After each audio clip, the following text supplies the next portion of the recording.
지난주 본문과 같습니다. 누가복음 10장 25절로 37절 함께 공부하겠습니다. 지난주 설교 제목도 같습니다. 너희도 이와 같이 하라. 오늘 두 번째입니다. 지난주 걸 잠깐 기억을 더듬어서 좀 요약을 하자면, 누가 내 이웃이 되겠는가에 대해서 그 이웃이 누군가를 살펴봤는데, 이 제사장, 예수님이 비유하신 제사장, 레위인, 그리고 사마리아인 세 사람이 등장하죠. 그래서 그 강도 만난 자를 쉽게 말하면 외면하고 그냥 지나치는 제사장, 레위, 이 두 사람은 교회와 모든 하나님의 백성을 대표한다고 할 수 있습니다.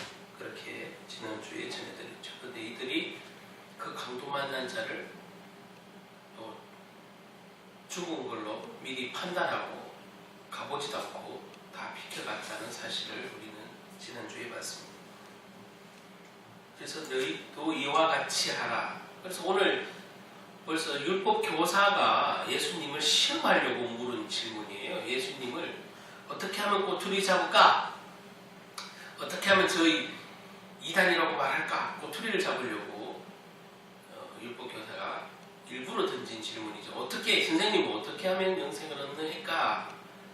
이러니까 율법에 있는 그 얘기를 이제 이 율법 교사가 하죠. 그래서 네 마음과 힘을 다해서 내 하나님을 사랑하고 내 이웃도 내 몸처럼 사랑하라고 기록되어 있습니다 라고 하니까, 네 말이 옳더다, 그렇게 행하라. 근데 그러니까 내 이웃을 한번 더 보는 거죠. 내 이웃은 그럼 누굽니까? 물어보는 거죠. 그래서 오늘 지난주도 읽었지만 세 사람을 비유를 들어서 강도 만난 자의 이웃은 세 사람 중에 누구냐? 예수님이 거꾸로 역질문을 하시죠. 자, 어쨌든 지난주하고 같은 본문이기 때문에 중복됩니다. 그런데 지난주에는 그 지나쳤던 레위 그리고 제사장, 그들은 사실 율법적으로 보면 지난주에도 말씀드렸다시피 잘못한 게 없어요. 성전을 관리하고 제사장 직분을 가지고 있는 이들은 율법에 의하면 시체를 지난주에도 말씀드렸다시피 만질 수가 없습니다.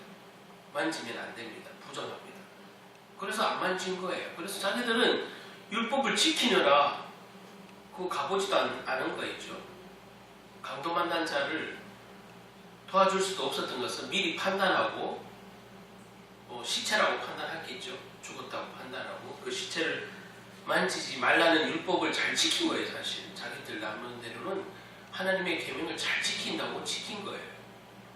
그런데 예수님은 그 비유를 통해서 그 둘이 이웃이 아니라, 강도 만난 자의 이웃이 아니라 사마리아인이다 이제 말씀드렸어요. 자, 오늘 그 사마리아인에 대해서 다시 한번 짚어보려고 합니다. 사마리아인은 이 신약시대 예수님 당시에도 사마리아인은 선할 수 없는 존재 자체가. 오늘 본문을 가지고 지난주에 이어서 두 번째 설교를 하는데, 이 말씀을 통해서 우리에게 주시고자 하는 하나님의 말씀, 또 이 사건을 비유하시면서 우리에게 알려주시는 그 이웃의 개념, 그리고 사람을 돕는 것에 초점이 맞춰져 있다면 굳이 지난주 예고드렸다시피 사마리아인이라는 표현을 넣을 필요가 없어요. 그냥 돕는 게 초점이라면, 누구를 강도 만난 자를 단순히 돕는 게 초점이라면 사마리아인이라는 표현을 쓸 필요도 없고 그냥 어떤 사람이, 지나가는 사람이, 나그네가 이렇게 표현해도 되는 것을 굳이 예수님은 사마리아인이 강도 만난 자를 도와준 것을 비유를 드셨습니다. 그럼 왜 굳이 사마리아인을 주인공으로 등장시키셨는가, 예수님은? 이거 알아야 되겠죠. 이건 그냥 사소하게 그냥 넘어갈 일은 아니에요. 좀 알아야 돼요. 예수님은 이 제사장, 레위, 사마리아인 등장시킨 이유가 있어요. 명칭이 분명하잖아요. 그래서 이 사마리아인은 선할 수 없는 존재인데 그 당시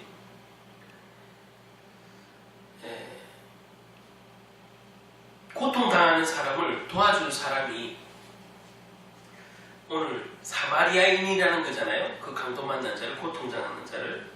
자, 왜냐하면 유대인들이 보기에 사마리아인들은 그냥 존재 자체가 뭘 잘했고 못했고와 상관없이 그냥 그 족속 자체를 그냥 선할 수 없는 존재다. 이렇게 생각하고 있었던 시절이에요. 이 말씀을 듣는 율법사, 오늘 질문을 던진 율법사, 예수님에게 시험하려고 던졌다고 표현되어 있죠. 예수님을 떠보고 자 하는 마음에서 이런 질문들을 던졌다가 어떻게 하면 영생을 얻겠나이까 이렇게 던졌잖아요. 이 말씀을 듣는 율법사나 이스라엘 백성들은 굉장히 수치스러운 감정을 갖게 하는 인물 자체가 사마리아인인 거죠. 쉽게 얘기해서 오늘 이 비유는 강도 만난 자를 도왔던 이 사마리아인의 비유는 지금으로 보면 미국 사람이 여행을 가다가 미국 사람이 여행을 가다가 도둑을 만났는데 질려 죽게 됐어요. 생명의 위기가 왔잖아요. 질려 죽게 됐어요. 근데 지나가던 미국인을 보고 그냥 미국 군인이, 그러니까 미국인이 지금 도둑을 만나갖고 이제 죽게 됐는데 미국 군인이, 같은 민족이잖아요. 미국 군인이 지나가다가 만약에 보고 지나갔어. 그리고 미국 경찰도 지나갔어. 그죠? 그런데 이슬람인이 지나가다가 이 미국인을, 오늘 강도 만난 이 미국인을 치료해주고, 병원까지 데려다주고, 그 소요되는 비용까지 내가 지불을 하겠다고 병원에 약속을 한 그런 거랑 똑같은 거예요. 그러니까 오늘 이 강도 만난 자 중에 이 강도 만난 자는 예루살렘에서 여리고로 가다가 일어났다고 되어 있어요. 그래서 자기들 보기에는 예루살렘인이잖아요. 그래, 오늘 제가 방금 말씀드린 처럼 미국인이 주고 가는데 미국 군인이 봤는데 모르는 척하고 지나가고 미국 경찰이 봤는데도 모르는 척하고 지나가는 거랑 똑같은 거예요. 자국민이잖아요. 여기서 오늘 강도 만난 자가 그 예루살렘에서 지금 여리고로 내려가다가 강도 만났다고 표현을 해놨으니까 너희들이 그렇게 저주하는 그 사마리아인이 오늘 여기서 등장하는 거죠. 이 사마리아인은 존재 자체가 부정하기 때문에 이들 생각에는 죄인이라고 생각했는데 예수님이 이렇게 세 사람의 비유를 들면서 사마리아인 등장하는 자체가 놀라운 일이에요. 그리고 수치스러운 일이에요. 아니 예수님, 저 선생은 말이지 어떻게 여기다가 감히 사마리아인을 등장시킬까 이랬을 거야. 왜냐하면 아까도 말했듯이 자기들 따위는 이 사람들은 되게 선하거든요. 자기들은 선한 민족이고 같은 이스라엘이지만 저 북이스라엘의 사마리아인들은 존재 자체가 선하지 않다, 부정하다. 그런 생각을 가졌어요. 자, 그렇다면 일단은 조금 살펴볼 일은 유대인들이 왜 사마리아인을 경멸하고 그 존재 자체가 선하지 않다고 그렇게 생각했냐는 것은 역사적인 이유가 있어요. 예전에 제가 다른 설교할 때도 잠깐 설명을 드렸는데 다시 한번 상기하는 면에서 말씀드리자면, 당시 유대인들은 사마리아인을 무시하고 경멸했을 뿐 아니라 저주했죠. 이게 역사적인 이유가 있는데, 그 기원전이죠. BC 기원전. 솔로몬이 죽은 후에 남유다와 북이스라엘로 분리돼요. 솔로몬이 죽은 후에. 근데 북이스라엘의 수도는 말 그대로 사마리아예요. 북이스라엘의 수도는 사마리아예요. 근데 이것이 북이스라엘이 사마리아가 수도였는데 이 아수르에게 공격을 당해서 멸망해요. 그리고 100년 후에 남유다도 바벨론의 느부갓네살에게 멸망하죠. 남유다도. 자, 이스라엘은 북쪽 남쪽 다 멸망했어요.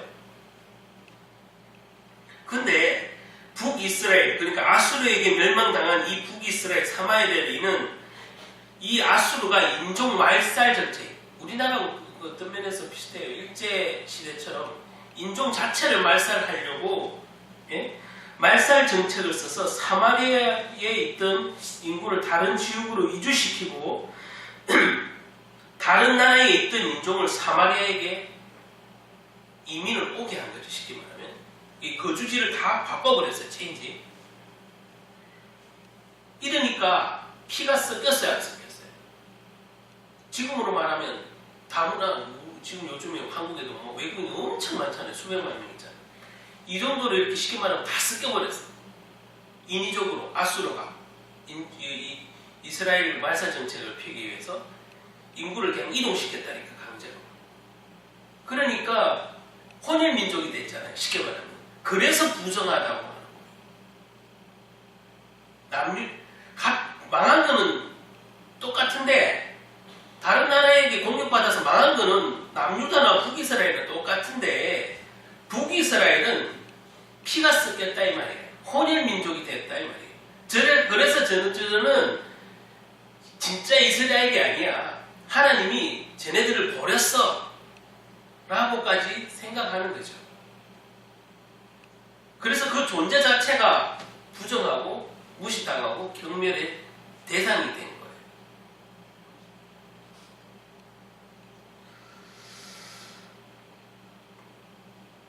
예, 그래 방금 말씀드렸듯이 혼혈 종족이 되었다 이 말이에요. 사마리아, 북이스라엘.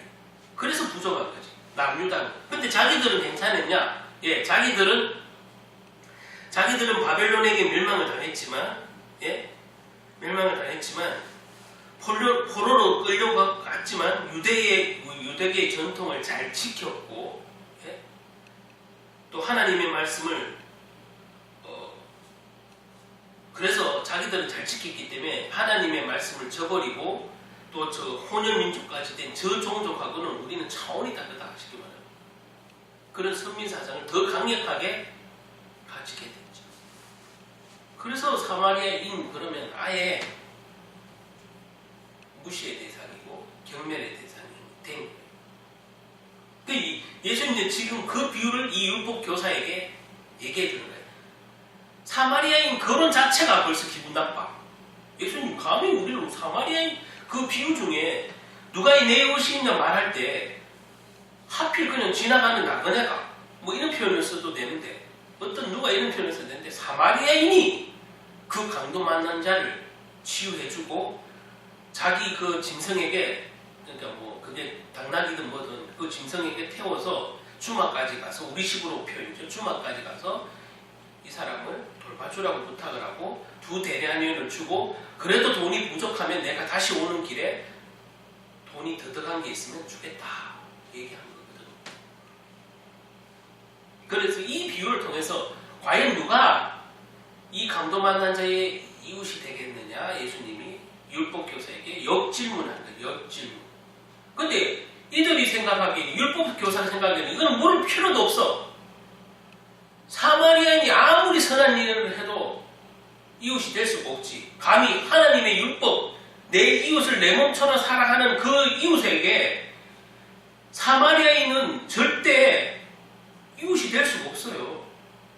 남유다인에게, 남쪽의 유다인들에게 사마리아인 자체가 벌써 이웃이 될 수가 없는데, 자기들 생각에는 이 하나님의 율법 안에 어떻게 저 혼혈 종족이 된 사마리아인을 갖다 붙이냐, 이렇게 생각하는 거죠. 그 예수님 비유 자체가 이들이 생각하기에 부적절한 거예요. 그러니까 예수님의 질문에 이 율법 교사가 말할 수가 없지. 그 자체가 부정한데. 자, 조금 더 방금 저들이 사마리아인들을 경멸하는 이유를, 역사적 배경을 조금 말씀드렸어요. 그 후에도 보면은 그러니까 BC죠. 주전 6세기에 남한국 유대가 포로로 돌아와 예루살렘의 성전을 건축하려고 했는데, 이때 유대인들이 이 계획에 참여하려는 사마리아인들의 제의를 거절해요. 그러니까 성전을 짓는, 성전을 회복하는 그 성전 건축하는 일에 사마리아인들이 참여하고 싶다고 하니 거부했다 이 말이에요. 왜? 혼연일이, 너희들은 이미 혼연일이냐? 하나님이 너희들을 버렸다 이 말이에요. 그러자 사마리아인들을 포함해서 성전 재건을 방해하게 돼요. 이제 자기들을 거부했으니까 사마리아인들도 이제 화가 났을 거 아니에요. 그래서 성전 재건을 방해하게 되고, 결국 유대인들은 예루살렘 성전에서 사마리아인들을 저주했고, 그 뒤로 영생을 얻지 못하게 해달라고까지 기도했다고 합니다. 그러니까 저주까지 하는 거지. 그냥 거절 정도가 아니라 저들은 이제 저주까지 하는 거예요. 예루살렘에서 갈릴리 지역으로 가려면 중간에 사마리아를 통과해야 되기 때문에 지형적으로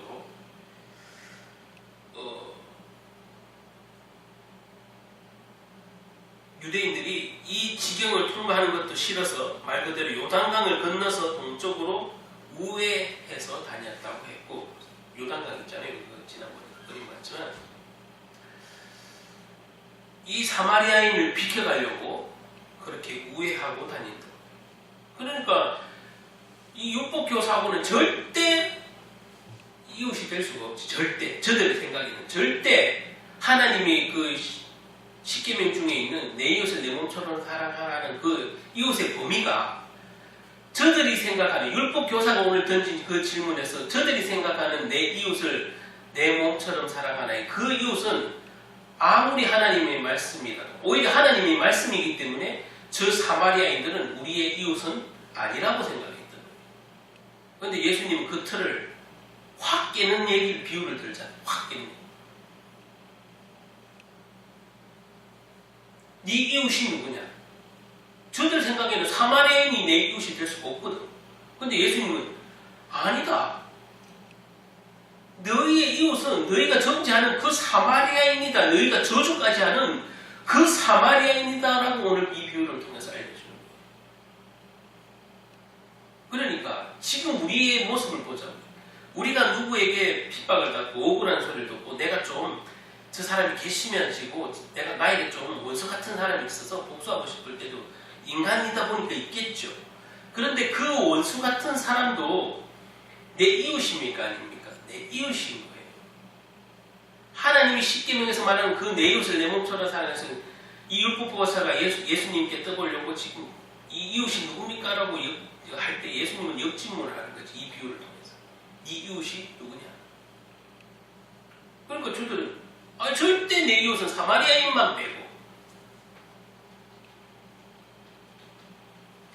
아마 우리도 그런 마음, 오늘 이 율법교사가 질문한 것처럼 나는 아니라고 할지 몰라도 우리 삶에서 일어나는 여러 가지 인간관계 중에 저 사람은 빼고 라고 생각하는 것들이 있습니다. 반드시 있죠. 누구나 있습니다. 저 사람은 빼고, 내가 다른 사람하고는 다 친해도 저 사람하고는 안 친하고 싶다. 있어요. 다 있어요. 그런데 그것도 우리의 이웃이라는 사실. 사실을 오늘 이 말씀을 통해서 깨닫고 우리가 회개하는 은혜가 있기 바랍니다. 그래서 우리 이웃은 쉽게 말하면 내가 판단하는 게 아니에요. 내가 정하는 거 아니에요. 우리 이웃은 원수까지도 다예요. 다. 우리 이웃. 그래서 성경에는 원수를 사랑하는 말도 있고 내 이웃을 내 몸처럼 사랑하는 그 문맥에서 다 통하잖아요. 벌써 내 이웃을 내 몸처럼 사랑하라, 원수를 사랑하라. 누가 오른뺨을 때리면 왼뺨도 내주라. 아니면 누가 오리를 가자 그러면 십리를 같이 가라. 그게 다 사실 알고 보면 나는 내가 원수같이 생각하는 사람, 내가 저 사람과 안 마주치고 싶다고 하는 사람, 그런 내게 쉽게 말하면 내게 되게 나를 좀 억울하게 하고 내가 생각하기에 나는 저 사람하고 함께 하기 싫다. 불편한 사람 쉽게 말하면. 그건 우리는 세상적으로도 원수라고 표현하지. 아유 저놈의 원수. 그렇습니다. 그런데 있어요. 있는데 우리의 이웃은 그 원수도 우리 이웃이라는 사실이에요. 저 사마리아인만 빼고 그때 율법 교사같이 오늘 질문하는 것처럼 저 사마리아인은 절대 우리 이웃이 될 수 없어. 예수님은 왜 사마리아에 있는 선한 이웃으로 등장시켰냐 이 말이에요. 저들은 존재 자체가 벌써 부정하고 경멸의 대상이었는데 예수님은 오늘 이 비유 중에 왜 하필 꼭 집어서 사마리아인이 선한 행동을 한 모습을 그리면서 선한 이웃으로 등장시켰냐. 예수님은 거꾸로 생각해 보세요. 예수님은 우리를 사랑해서 하나님의 그 언약을 이루시려고 십자가를 지시는 그런 그리스도의 일을 하시잖아요. 그들이 예수님을 십자가에 못 박을 때도 그죠? 저가 하나님을 신성을 모독한다. 이게 가장 큰 제목이고 아무리 선한 일을 해도 예수님이 쉽게 말하면 선한 일을 하고 다녀도 예수님은 오늘 자기들이 생각하는 저 사마리아인처럼 예수님은 마땅히 신성을 모독했으므로 죽어도 싼 사람이야. 죽어도 마땅한 하나님을 감히 여호와 하나님을 모독했기 때문에 죽어도 마땅한 십자가에서 죽어도 마땅한 거야. 그래서 죽이고자 그렇게 바리새인들, 서기관, 율법교사들이 죽이자고 그렇게 한 것은 지금 오늘 이 사마리아인 보는 거랑 똑같은 거예요. 예수님을 대하는 저들의 태도가 예수님을 사마리아인 보듯 한 거 맞잖아요. 조롱하고 저주하고 그죠? 예수님을 믿지 않는 세상 사람들은 예수님을 유대인이 보는 시각과 똑같이 본다 이 말이에요. 예수님을 지금 유대인들이 보는 남유다 사람들이 보는 북이스라엘 사마리아인을 보는 눈과 똑같다. 세상 사람들이. 그래서 지금도 보면은 자기에게 아무런 나쁜 영향이 없고 오히려 자기가 오히려 도움을 받았으면 받았는데도 예수 믿는 자를 무시하고 조롱하고 경멸까지 하잖아요. 오늘 여기에 등장하는 사마리아인처럼 예수님도 사실 똑같은 처지에 계셨던 거잖아요. 그런 시선 속에 이 땅에서 계셨었잖아요. 공생에. 자, 말로만 위대한 성인으로 여긴다면 하나님의 아들을 구원자 예수로 인정되지 않습니다. 자, 하지만 길을 가다가 도둑을 만나 사경을 하면 죽게 된 어떤 사람과 같은 우리 인생들에게 오직 예수님이 오셔갖고 우리를 살리시고 도우시고 책임지시고 심지어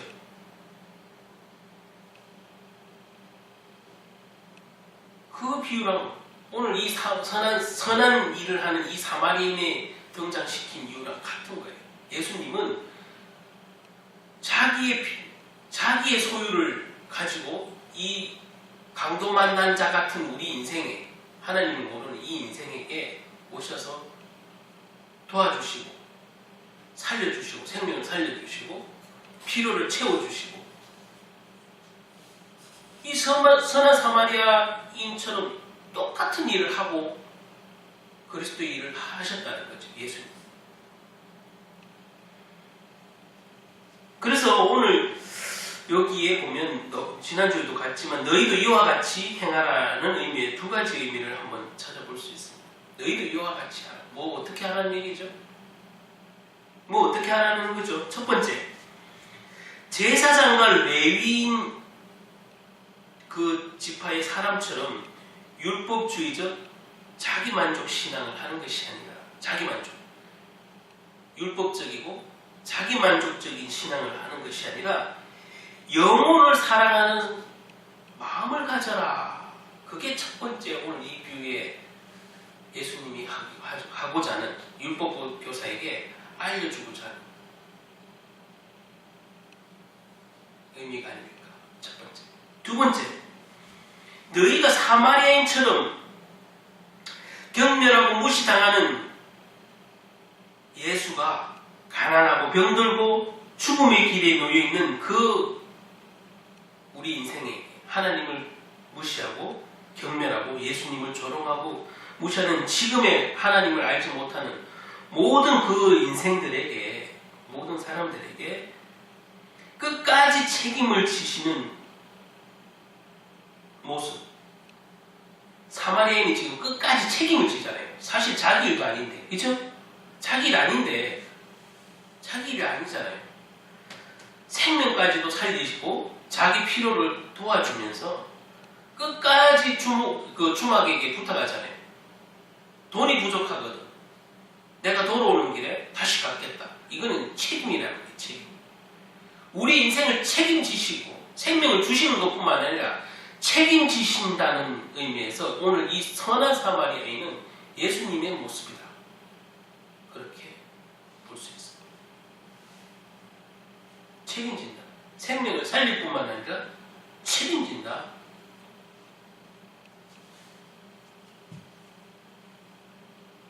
그래서 첫 번째 다시 한번 말씀드린 것처럼 자칭, 나는 하나님 잘 믿어. 나는 성전을 관리하는 사람이야. 나는 백성의 죄를 위해 대신해서 죄사함을 하나님께 허락받은 주의 종이야. 레위인들 그렇게 자랑하고, 예? 제사장들이 자랑할지라도 그건 다 자기만족.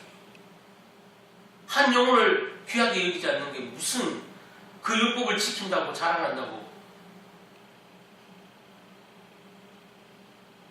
하나님의 백성이기 때문에. 입으로는 하나님 백성이지, 자기들만 하나님 백성이지. 사마리아는 절대 하나님 백성이 될 수 없지.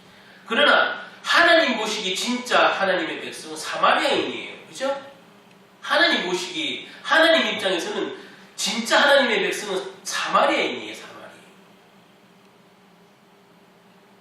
그래서 표면적인 유대인이 아니요 뭐예요? 마음의 할례를 받은 자가 유대인이다라는 말씀이 있잖아요.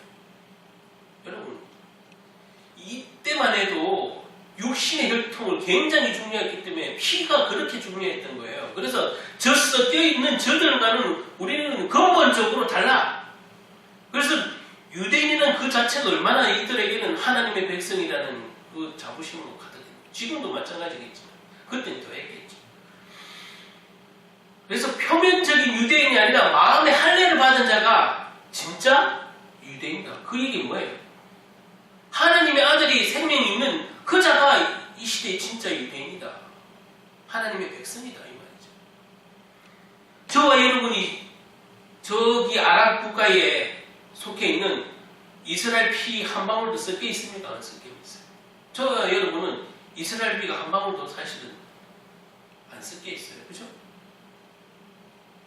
그러나 우리는 저들이 경멸했던 예수님처럼, 저들이 무시했던 예수님처럼 사마리아인도 그렇게 봤지만 오늘 여기 등장한 사마리아인은 하나님 보시기에 하나님 자녀.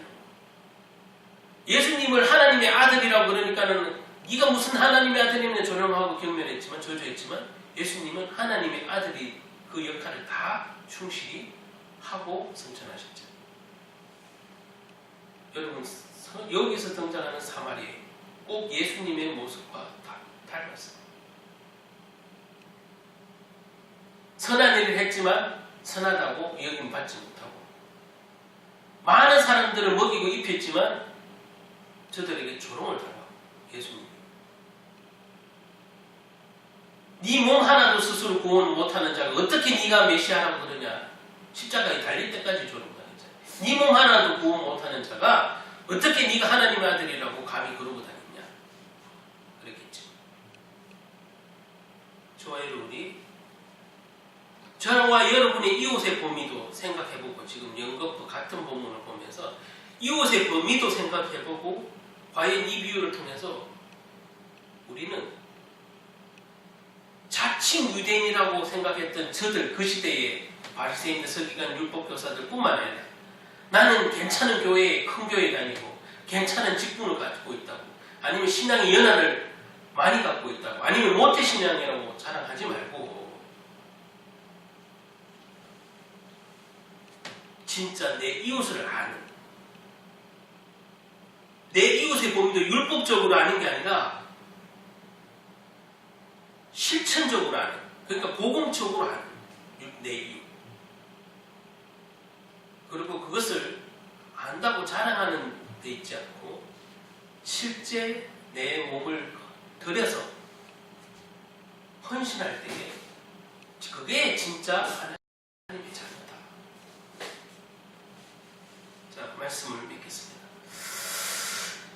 영혼의 목마른 고통당하는 우리 주변의 이웃이 나는 모르지만 있을 것이고 우리 주변에 저들은 나는 교회 예전에 다녀봤어 라든가 어떤 복음을 전할 때 전도지를 줄 때 나는 교회 다녀봤어 그래도 나랑 안 맞아 라든가 자기 경험을 얘기하면서 아니면 우리 집안은 다 다른 종교를 믿기 때문에 그래서 그 화평을 위해서라도 나는 교회를 나갈 수가 없어.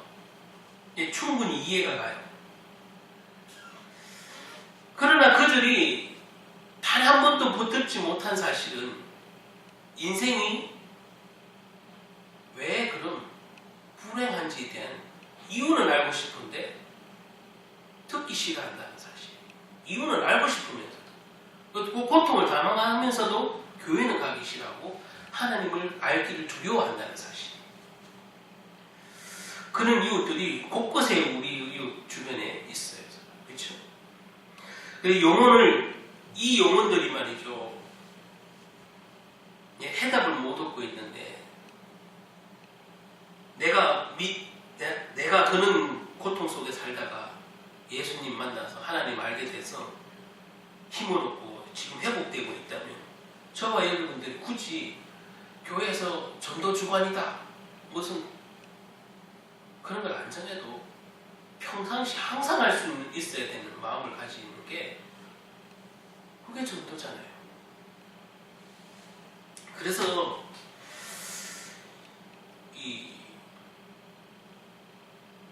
지금 세상 온통 기독교에 반하는 문화, 그거에 반하는 어떤 정치적인 어떤 법 막 만들어지고 그런 것도 있죠. 근데 중요한 것은 그런 환경 이전에 모든 인간은 죄를 범하였음에 하나님의 영광에 이르지 못하는 그 상태라는 것을 아무도 알려주지 않기 때문에 먼저 예수 믿는 자들, 하나님을 아는 자들이 전해야 될 마땅한 이유가 있잖아요. 그것이 내 이웃을 내 몸처럼 사랑하는 길이죠. 지옥 가는 인생을 가만히 내비두는 것이 내 이웃을 내 몸처럼 사랑하는 겁니까? 지옥 갈 인생을 하나님을 모르는 인생을 나보다 아무리 잘 살고 저 사람이 자녀들이 엄청난 뭐 부를 누리든지 성공을 했든지 그러더라도 하나님을 모르면 세상 다 가진다 해도 망하는 인생이고 지옥 갈 인생이에요. 어차피 그걸 아는 우리들은 내 이웃을 내 몸처럼 사랑하는 방법은 전도예요. 전도. 나의 만족으로 뭐 내 신앙 뭐 할 게 없어요. 내가 진짜 복음의 가치를 알고 오늘 뭐 다 율법적으로 십계명을 안 지켜야지가 아니라 이 바리새인들 서기관 율법 교사처럼 율법적으로 지켜야지가 아니라 그 강도 만난 자를 내가 도와줄 수 있는 그 실천적인 그 헌신이야말로 내 이웃을 내 몸처럼 사랑할 뿐만 아니라 하나님의 사랑이 그 안에 있는 줄 믿습니다. 그래서 요한일서에도 보면 그 사랑장이라고 하는 그 수많은 구절 중에 어떤 일을 하든지 간에 사랑이 없으면 아무것도 아니라고 표현해요. 사랑이 없으면 아무것도 아니에요. 영혼을 사랑하는 마음이 없이 내가 주님께 뭐 복 받으려고 하고 내가 이걸 하면 하나님이 한 개 주면 두 개 주겠지, 한 개 주면 30배, 60배, 100배 주겠지, 그런 마음으로 하는 행위는 하나님이 안 기뻐하죠.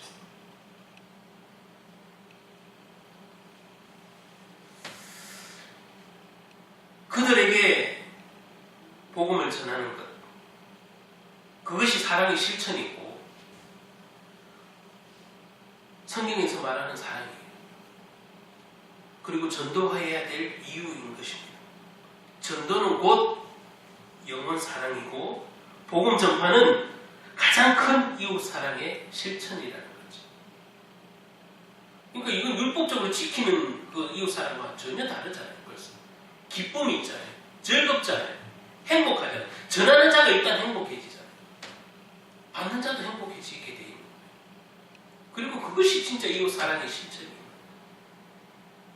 영혼을 사랑해야만 전도할 마음이 생기고 전도해야만 내 이웃을 내 몸처럼 사랑하는 것을 실천하는 거예요. 실제 순종. 입으로는 순종하는데 순종 안 되는 이유가 있잖아요. 율법적으로 지키려고 하니까 힘든 거예요.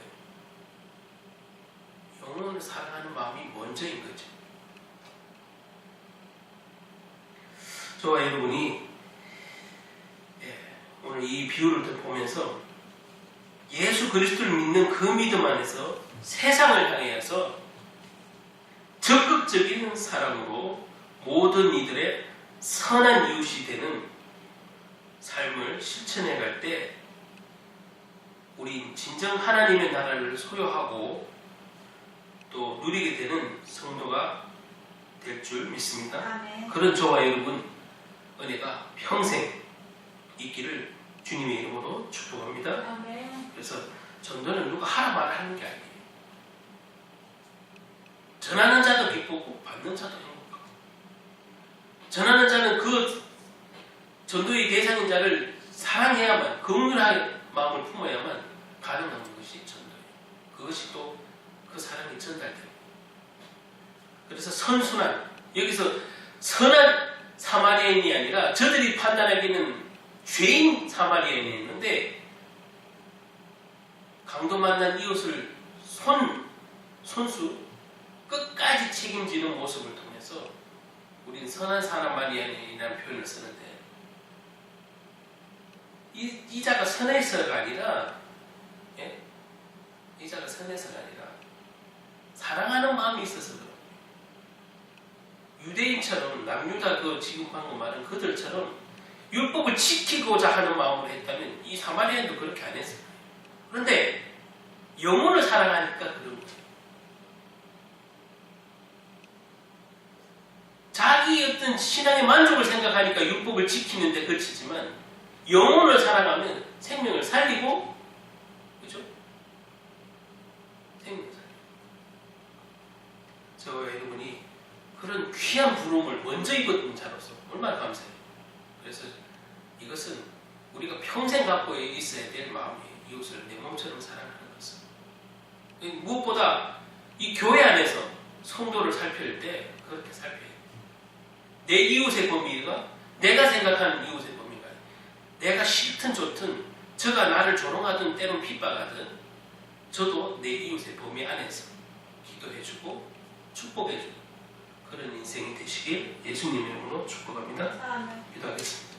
하나님 감사합니다. 오늘 귀한 말씀 주님 마음을 새게 하시고 평생에 이웃 사랑을 실천하는 가장 큰 길은 한 영혼을 사랑하며 그 영혼을 위해서 기도하는 일이며 그 영혼에게 복음을 전하는 일인 줄 믿습니다. 우리가 오늘 이 비유를 통하여서 우리 모두가 선한 사마리아인이 되기를 원합니다.